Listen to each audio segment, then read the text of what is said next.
ស្រី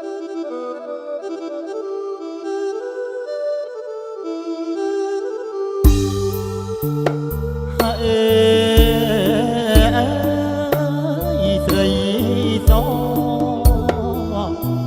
ស្រីសអោសំពងដើរចេញពីរោងទទួលឡាយរៀមរាបងមកដល់ហើយ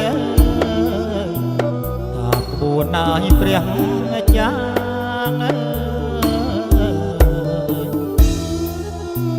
ញាតមិត្តណា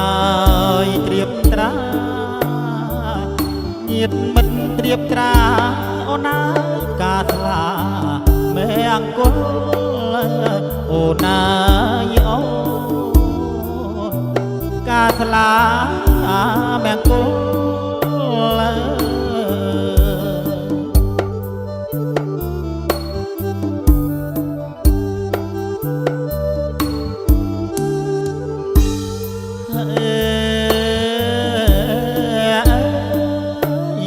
ស្រី